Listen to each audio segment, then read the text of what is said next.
Hello everyone, welcome to AWS and Linux Foundation course. Today the agenda is the Linux booting process and we'll talk about the booting related logs and the Linux console screen, how to do the troubleshooting if in case there are some booting related issues guys, right? Well, so ideally so far, right, we have understood how to create a EC2 instances in the AWS, right? So if I quickly navigate to my AWS management console, right? So let me go ahead and create a server, guys, right? I will just simply go to launch instances that I need to fill up the form to create a EC2 instance as per the capacity that you are looking for, right? We can specify the AMI, Amazon machine image, and the instance type, which will be giving you the processor and memory capacity requirements, the key pair to improve the security during the login process, and you can create a security group to allow the required port numbers to access your services, and the SSH port number is by default, correct? We already talked about all these different basics, and it will come up with one default root volume to store the operating system related data. And of course you can create additional volumes as well if you wanted to keep your custom business specific data as well, but one root volume is mandate that will be storing your operating system related data, right? When you launch the instance, right, the AWS is started off creating the instance for you. The instance will be booting up, then the instance will turn into a running state. You see, initially the instance is in pending state. It may take some seconds or maybe a max of 1 minute time to turn it into the running state. The Linux booting process is all about what is happening on this instance between the time when you launch a server and the time when it is turning it into the running state. In between, for some duration, the server was in the pending state, right? What is happening during the time when it is actually be available for you to logging into the server, right? Because once the instance is deployed, immediately the server is not available for you to access it, right? So it takes some time to make it completely ready, and you can start accessing the server from your clients, right? In between, it is actually following the booting process in order to boot your Linux instance completely and starting the required services to be up and running so that we can start using those services. You see, as part of this Linux booting process, the SSH services are started automatically, right? Once those services are started, then only the server will be available for you to logging in, right? By sending the request to the port number 22 and you get into the server, correct? The today goal is to understand what exactly the process is following in between, right? The server is fully ready and available for you to log in. But understanding the booting process is not really that much important when you are using the instances at a cloud level like a AWS, because when it is a AWS, which is a managed infrastructure solution, right? Right, you as a user will not be worried about how to make this systems are stable and booting up, because AWS is the responsible guy to prepare a server for you, and making the instances are up and running. You just connect it to the servers and start using them, right? So if you are not using the cloud environment, if you are using your own on-premises data center with with your own servers, then definitely the booting process, which is the really a important step that we need to understand to see how the booting is happening. Because if there are some booting related issues, your server is not coming up properly, we should know why and we should troubleshoot it as well, right? That's the reason, right? But when it is a cloud environment, and right, the booting process is not so important because there are various different approaches are there to fix the issues rather struggling in fixing the booting related times, right? Good. Anyway, it's better to understand some booting related process, what's happening, right, while the server is coming up. Good. So if you go to your EC2 instance, right, when I run lsblk, right, You see that by default there is one volume is available which is called as a root volume. The root volume is created as one single partition. The partition is mounted on the root file system, right? If I go to the slash boot, right, you see under the slash boot, right, under the slash boot location, right, you can see the kernel information, VM Linux, VM LU, sorry, linuz hyphen, we can see the version, right? Whatever I'm highlighting here, this is called as a kernel software that is located in the slash boot location.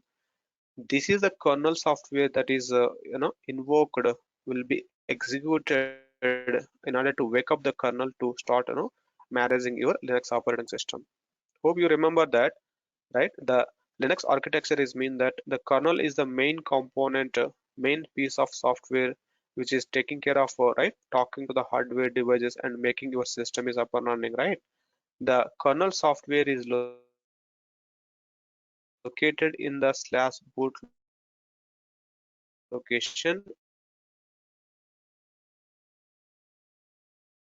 and this is the kernel software has to be executed during the boot time to make the system is up and running, guys. And this is the kernel software has to be executed during the boot time to make the business up and take the kernel as a control to make your system is up and running, guys, right? But try to understand the slide just to go over with the details how the booting process is working, right?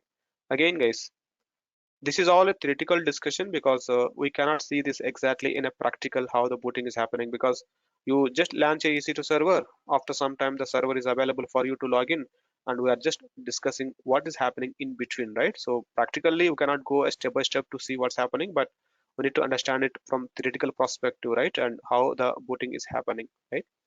Let me try to make this little easier for you guys to understand the booting process, right? Ideally, your Linux machines can have one disk or a multiple disks, correct? So one disk is mandatory, which is the root volume, right? Which is used to store the operating system related configuration data. Additionally, yes, you can have multiple volumes also can be attached to the same server, right? Let's say there are three volumes are currently associated to your EC2 instance. Now, what do? You just start the system, right? What does it mean by starting the system? You click on the power on button, right? When it is a on-premises server, you go and switch on the power button, right, to start a system. If this is a cloud environment, you go and change the state to the start, right? So the start button is there, right? So this is the start instance option that you need to click on so that the instance will be started. If it is on premises, as I said, the power on button will be there for each system. You have to go and press that button, right?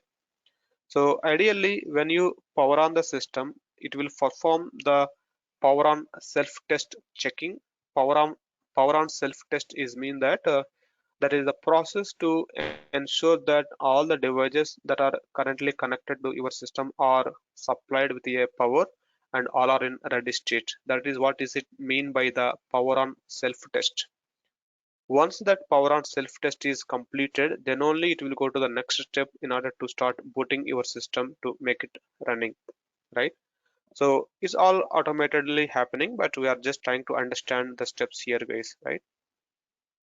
When you click on a power on, the power on self-test will happen. It will ensure that all the devices are supplied with the power properly and all are in ready state. Then, right, the biggest question mark here is your system is having three volumes here. Which volume that it has to use to pick up the operating system related data to boot your EC2 instance or a Linux machine, correct? So one will be the root volume. The remaining two are a additional volumes that you have mounted as a file systems to store your business data, right? Obviously, it has to use the volume that is used to store the operating system related stuff, right? It should not take on the volumes that are storing the custom business data, correct? How it know that out of the three available volumes, which volume is the one that it has to use to boot your Linux machine, correct? So the Linux machines are maintaining a BIOS. The BIOS is like a hardware level chip, right? which is storing the details about a volume, the one which is currently can use as a booting disk. You see, out of the three available volumes on your Linux system, which volume is the one having the operating system related data?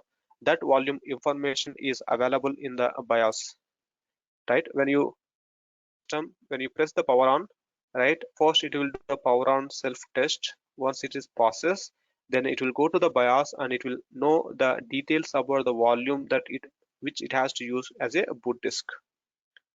Once it get the information from the BIOS saying that, hey, this is the volume that it has to use to boot the disk, then it is connecting to that particular volume.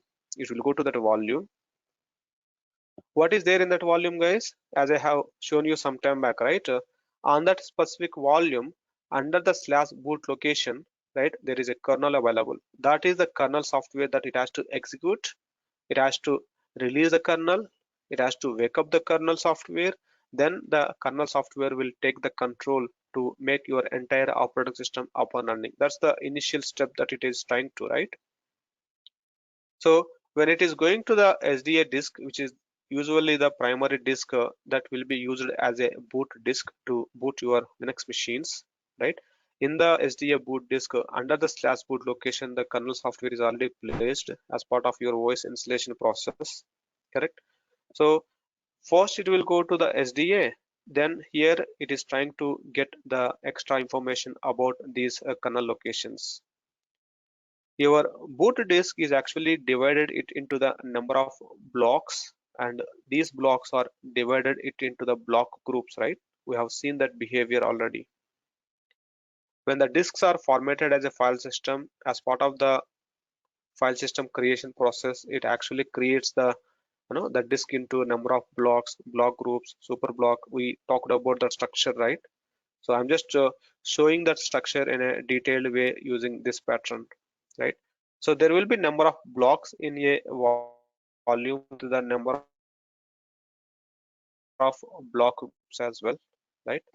The very first block in your boot disk is called as a MBR block, master boot record, right? So if you go in deeper about these volumes, these hard drive volumes are actually divided it into the number of sectors, guys, right? Like if it is having like 8 GB of volume, this 8 GB volume is divided it into the sectors, right? So the first 0th sector is the one where the MBR data will be stored, the master boot record information. MBR record, sorry, MBR data will be available only on the boot disk. Let's say in this case, SDB, SDC are also the volumes, right, which you are using to store your own business specific data. The SDB, SDC will not be having any MBR data. MBR is available only on the volume that is used as a boot disk that is having the operating system related data in it that it can use to boot up the machine. Well, in the SDA disk, which is the boot disk, right, the first 0th sector of the disk is the MBR, right? The master boot record is further divided it into the multiple uh, partitions of data, multiple segments of the data, right? One is called as a bootloader. The name of the bootloader in the Linux system is GRUB, okay? And then the GRUB bootloader will be further divided it into the number of stages. Stage 1, stage 1.5, stage 2, right? And the MBR will also consist of partition table and validation bit. What does it mean? In one liner, I would say that, right? Once you click on a power on button, the power on self test will be conducting. Then it will go to the BIOS to get the boot disk. Then it will go to the boot disk into the 0 sector. It will pick up the master boot record.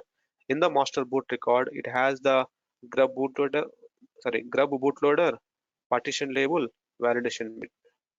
Partition table in the sense that is where it is storing the information about this particular disk is divided it into how many number of partitions, right? A SDA disk can have a SDA1, SDA2, SDA3, correct? It can have multiple partitions. How many total partitions are divided by this particular volume? That details will be available in the partition table, because it has to understand the whole volume structure, how it is partitioned, and which data is stored in which location in order to make the system is up and running, right? So that partition details will be available in the partition table.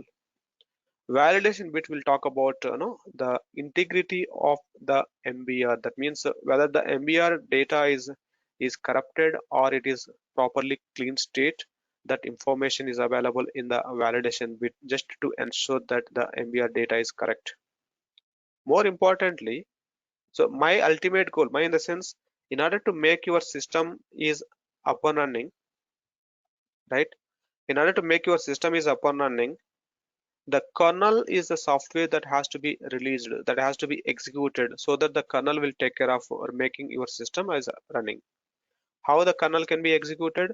The kernel is available in the slash boot location. How it know that the kernel is available in slash boot location, exactly in which block? That is what it is trying to locate. GRUB bootloader is a concept in the Linux machine which will be helping to know exactly where exactly the kernel software is located in a disk, right? The stage 1 is the place where it has some information about the stage 1.5. The stage 1.5 is the one where it is having some details about the stage 2.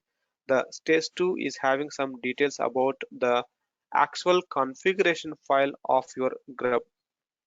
In the disk, slash boot slash grub slash grub.conf is the configuration file.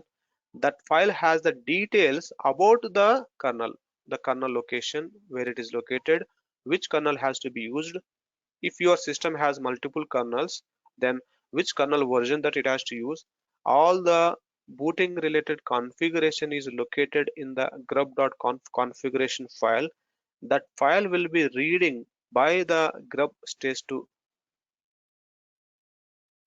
Once this file is reading, then it understands that okay, the kernel is software is located in so and so slash boot location. It has to go there and pick up the data and execute it. That's how it works, guys. When it is identifying that, when the grub is identifying that this is the kernel that it has to use to load, then how it can execute a kernel, guys? Because as part of the Linux process architectural perspective, if it has to execute anything, the code has to be get loaded into the real memory. It has to be scheduled as a process. The process has to be created. That's the usual pattern, right? Correct. So whenever the kernel is identified, in order to load the kernel, in order to release the kernel, it will be using your real memory RAM as a file system, because at this time the file systems are not available. Your root file system is not available at this time because your system is not at booted. It is in the process of booting up, right? Once the system is completely booted up, once it is available for you to log in, then you can see your root file systems, all these different things. During the booting time, it is not having any root file systems. So whichever the kernel software that it is trying to execute and release, that kernel software will be get loaded it into the real memory. During that time, it will be using the script called initramfs. Initramfs is the script, is the image script that is available in the slash boot location, right? That initramfs script will be get executed. That script will take care of loading the kernel software into the real memory space and executing the kernel script, releasing the kernel script. That way the kernel will be get activated, then the kernel will take care of executing the further booting process related stuff. That means once the MBR is processed, once the grub is taken care of, executing the kernel, identifying the kernel location, loading the kernel into the real memory with the help of the init ramfs script, then I would say the kernel is released. then the kernel will take care of, right, running the processes that it has to run. As you remember, in the Linux system, right, any services that you install and configure are part of the systemd, right? The systemd is the concept in the Linux, right, in order to manage the services which are continuously be running on your Linux servers, right? So any services that needs to be started automatically, which are part of the systemd, those has to be started. That is the next level of step. The kernel will take the control of your Linux system. The kernel software will go and call the systemd services. The systemd is now taking care of executing, starting the services that are be responsible by the systemd. Services are targets, both are the same from the terminology perspective, right? So the systemd will take care of running the services. Let's say SSHD service is the one that has to be started automatically when you start a server, right? Like that SSHD, is there any services that are set to auto start? It will go and verify all those services part of the systemd, then all those services will be get started automatically with the help of the systemd. Once those services are started, then it will go and verify your /etc/fstab file, because you will be mentioning the file systems information in the fstab file, whichever the file systems has to be auto mounted, right? So then it will go and verify the fstab. If any file systems are mentioned there which has to be auto mounted, when the system is rebooted, those file systems will be mounted. Then at the next step, you will be getting the login prompt to logging into the server. So the booting process is mean that what exactly happening when you switch on the power button until you get a login screen in between what's happening, right? That's what is we're trying to understand is called as a booting process. Well, so as a summary, right? If you ask me, hey, can you tell me the Linux booting process? I would say that I'm just repeating the steps one more time at a high level. That whenever you switch on the Linux system, it will be doing the power on self test. Then it will get the boot disk information from the BIOS. Then in the boot disk in the 0th sector, it will go to the MBR record. Within the MBR, it will get the GRUB information. The GRUB has multiple stages in terms of processing the GRUB to identify, locate the kernel location. So it will follow the stage 1, stage 1.5, stage 2 in order to get exactly where exactly the kernel script is located, right? Then it will identify that with the help of the grub.conf configuration file. It will identify that the kernel location exactly where the kernel script is located in the disk, because if the disk is having some a 10 GB space, your kernel script might be located in somewhere in the some number of blocks, right? It has to know exactly in which blocks the kernel software is located, right? So it is trying to get that kernel script location. Then the kernel script will be get loaded it into the real memory with the help of initramfs image script. Once the kernel is loaded into the real memory, once the kernel is executed, the kernel will get the control on the system. Then the kernel will go and start the systemd services. The systemd will take care of running the services that are set to auto start during the reboot time. Then it will go to the file system configuration file and mount all the file systems. Then you get a login prompt. So the steps I have mentioned at a high level one more time here, guys. The power on self test, BIOS, MBR, grub, kernel, systemd, and the file system processing, and get a console login. Those are the different stages, the different pages that we need to explain when it comes to the booting process. We may be wondering now, why should we be understanding this booting process? Usually when I launch a EC2 server, the server is ready and I am able to logging into the server. All good, right? Why should I be worried about the booting process? Let's say you launch a server, the server is not turned into the running mode. You have switch on the machine, the machine is not not fully available for you to logging in. how will you be troubleshooting the issue now? How do you at least understand that what went wrong during the boot time, why your system is not coming up? Imagine guys, you have a laptop with you, you press the power button, you are not getting the login prompt in your laptop. Now definitely you have to understand the booting process, right? How your system is coming up. Then you will know exactly in which phase the system is having a trouble in order to do the booting. Then we need to do the booting troubleshooting steps, right? That's how we need to understand why should I be worrying about understanding the booting process. Of course, when it comes to the real time, it's very rarely that you get into the situation where the system is not booting, you are not getting a login prompt. But at least you as an administrator, right, should be familiar in understanding at least a theoretical, right, to know what's happening between these booting steps.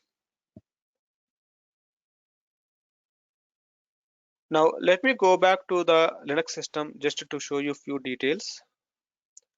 If you go to slash boot location, in the slash boot location, you can see the Linux script, sorry, the kernel script. The one which I'm highlighting now is called as a kernel script that is actually getting executed to release the kernel. You can see the initramfs script as well here. This script is executed in order to load the kernel software into the real memory to make it running. And we can see that under the boot, under the grub2, there is a configuration file called grub.cfg. This is the configuration file which is having the details about which kernel that it has to load. Right? This is the script will be executed during the boot time, guys. Do not worry about all the script. If you go little down, you can have some details about the kernel. You see, this is the syntax which is explaining, right, which kernel has to be loaded, how it has to be loaded. All the details are mentioned here. You see, slash boot slash vm linuz hyphen so on so on, right? This is the kernel script that it has to be executed, loaded to release the kernel so that the kernel will take the control. You see here, the init rd, this is the initramfs script that it has to use to load this kernel it into the real memory to process it. So all the details are available in the grub.conf configuration file, guys. Based on this information only, the kernel software will be released and will be processing during the boot time. If you wanted to know which kernel is currently, sorry, if you wanted to know which kernel is currently active and working on the system, you need to run the command called uname-r, right? You see, this is the kernel version that is currently active running on this Linux system, which is now taking care of making your system is up and running, correct? So the kernel 5.10 is the version, and whatever you see after that, these are called as a suffix, right? That's how we need to verify that which kernel version is currently running on your Linux system. Going back to here, right? So that means what? The MBR, which is the important information like the bootloader, right, which will take care of executing the kernel and releasing the kernel. Once the kernel software is released, this is taking care of running the systemd, right? I'll prove that here. If any service that is starting, the service will have the process ID, right? Of course, service process both are like a synonyms, right? So if it is starting the systemd processes, right, the process ID will be generated, right? Agree with me, guys? In the Linux system, if you are running any script, the script must be assigned with your process ID, correct? If I run ps-ef command just to see the running processes on my Linux system, right? I'm interested on looking at the process ID number 1. You see this? Process ID 1, PID 1, right? The PID 1 is the very first process that is executed on the system when you switch on the machine. And what is the process name, guys? If you see the process name, the process is systemd, which is proving that whenever you switch on the machine, whenever the kernel is released, the kernel is going to activate the systemd process, that the first process that is getting initiated. That's the reason the systemd is getting the process ID 1, right? Then the systemd is started off running any other processes as per the requirement, as per the services that you set to start automatically in your systemd. You know, right? The command systemd enable sssd. That is how you enable a process to be started automatically after the reboot, right? So it will go and validate the processes which has to be started automatically. Then the systemd is the responsible guy to start them. That is the reason if you see few other processes that are currently running on the system, all these processes, the parent process ID is 1, which is proving that the systemd is the service that is responsible to start any other services that has to be running on the system. Make sense, guys? So if you are keeping any services that has to be started automatically like a sssd, you see here, even the sssd service is started, the parent process ID of sshd is 1, which is the system. I'm just proving that, right? Once the kernel is executed the systemd process, which is the process id 1, the systemd is the parent process for the any other processes that is that it is trying to run on the system. Once all done, then it will try to mount a file systems, then you get a console login screen.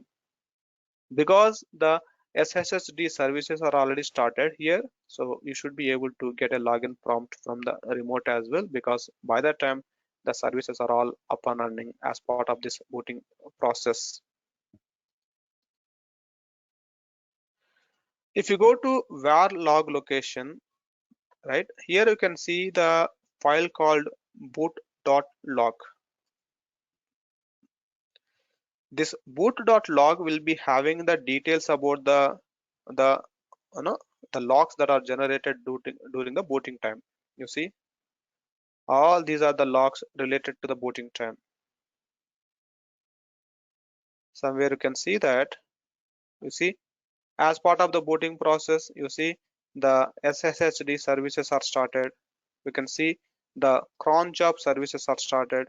We can see the other services are started. Whichever the services are set to start automatically, all of them are started. You can see all the history, what is happening during the boot time in your boot.log file as well. If in case you wanted to go back and see during the boot time, is there any errors are reported, you can look through those as well during the boot.log. Sometimes if your booting itself is failed, you cannot logging into the system at all, right? Then how will you know that what went wrong in my system during the boot time? Technically, it is even possible to it is even possible to reproduce the issue, in the sense you do some mistake in the system and it is trying to reboot the server and it is not able to, and the system will get into the panic, the booting will not happen. We can reproduce that, those kind of issues as well, just to see the behavior of the boot time, right? I'll try to do that as well, right? But if you wanted to know more details about the booting, how it is happening, why the system is not coming up, we can take the help of AWS, because at least here I'm using AWS EC2 instances, right?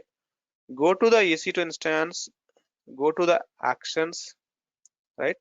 Go to monitor and troubleshoot, right? Go to get system log.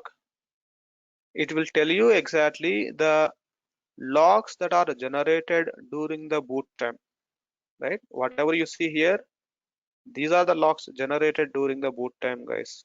You can scroll up further, can identify if something is happen on the system, it is not booting properly, it is not available for you to logging in, right? We can come to this log file and can see what's happening. You see the SSH services are started, the other services are started. You do little scroll up, you can see the whole history, what's happening during the boot time, guys. It helps you to do a troubleshooting if in case, right? And of course, Most of the times you cannot do the troubleshooting because AWS EC2 instance is not managing by you directly. At least you get an opportunity to see what's happening, why my system is having a trouble. Then if need be, we can reach out to the AWS team as well, a support team, right? Take their help as possible to fix the issues, right? But at least you get to know the history of the boot time, what's happening from this system.log files from the AWS level. Make sense? And if you go a little further, you see guys, if you really wanted to understand this, it is trying to identify the boot disk as XVDA1, right? And then it is trying to create a systemd process, and then you see somewhere initramfs. It is taking the help of initramfs in order to load the kernel, right? Then it is trying to release the kernels. I meant to say the process that I explained theoretically sometime back, that series of steps definitely be matching with the booting logs that you see in here. But it's not like a line by line we can't understand because it is giving a lot of details here.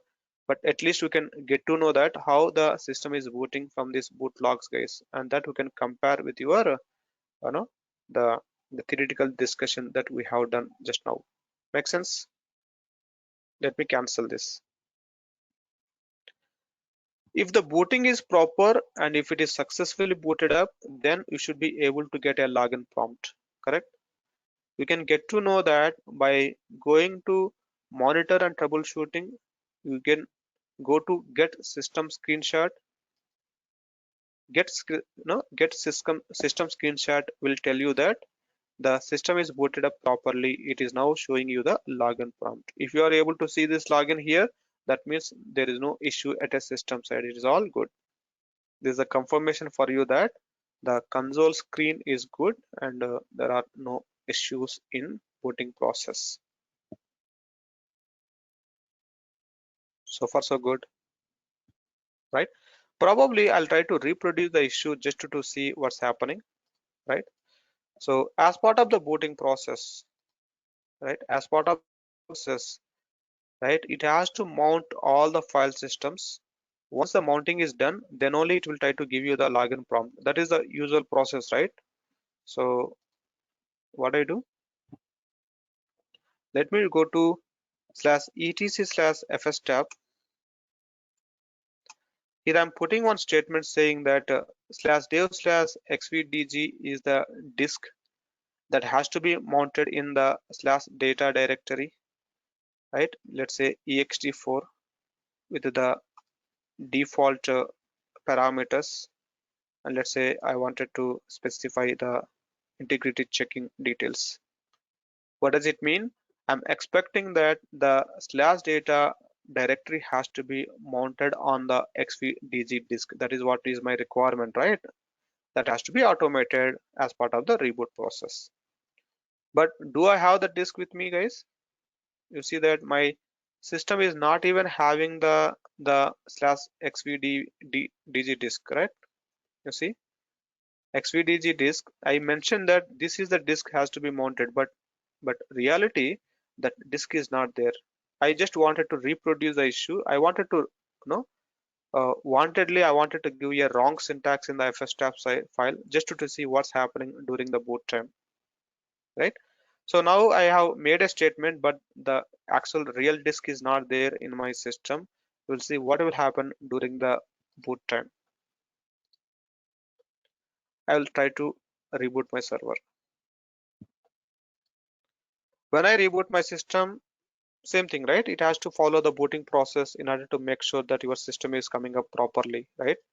As part of the booting process, sorry, as part of the reboot process, now it will follow all these steps.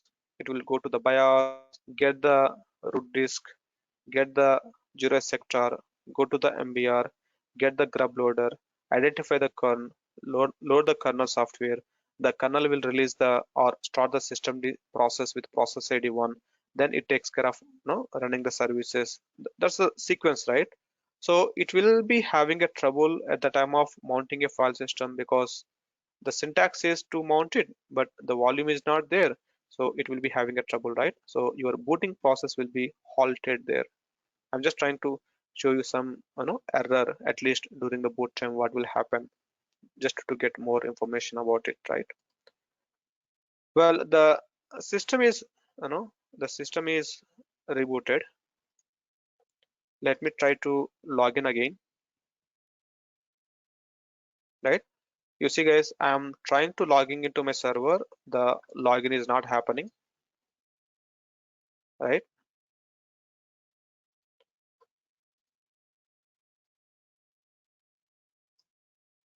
Let me try again.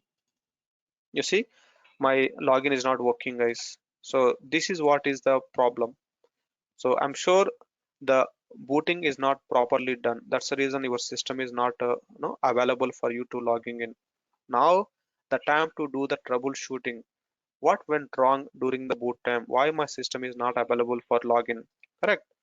Just to understand whether your system is booted up properly or not, right? Take the help of AWS, go to action, go to monitor and troubleshoot, get the system log, see what's happening in your system. The log is saying that the restarting the system machine is restarted. Good.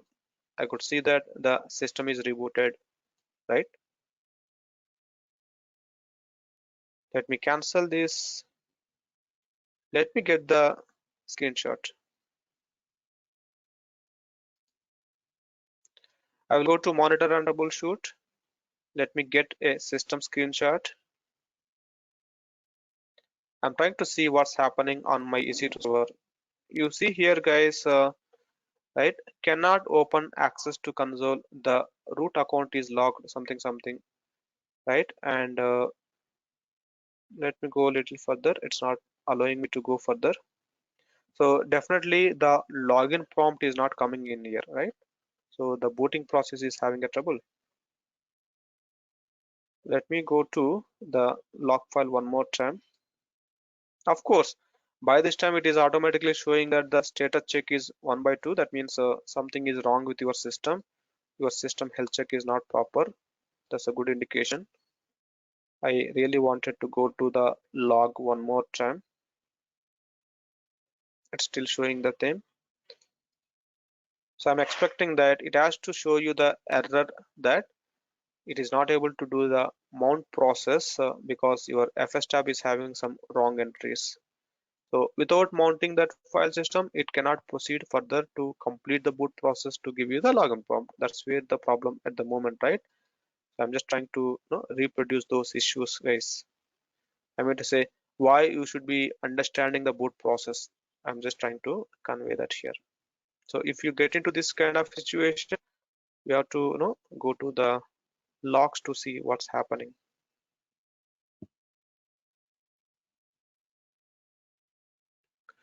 There are some issues that we can solve it by yourself. Some issues you cannot solve. You need to contact the AWS team. If this is a on-premises server, then definitely you will be the solely responsible guy to fix the issues whatever related to the booting. At least if you are using the cloud, the shared responsibility model, right? The AWS will help you on that if they can, or else you have to struggle yourself. There are different other ways also there in order to back it up and restore the server's case, right? So at least, right, you see that cannot open the console, something has happened. So there is a problem. Okay. So the reason why it is throwing the error that the console is not open because the current instance type t2.micro is not supported for that, so it's not giving. That's a different issue altogether, right? Let me cancel it. Well, so at least my idea is just to tell you that if something is happened between the booting process, your systems will not come up. You see, it is throwing the error there, and we can see those things in the booting related logs, guys. Good. So that's the story for today. I really wanted to cover up the booting process, what's happened in between, right? Once you click on the power button until you get a login screen, in between what's happening. That's what I would like to call out, the different stages or the steps that it is going through that may helps you. At least you should be aware of this high level steps you as a administrator working on the Linux systems case. Well, thank you.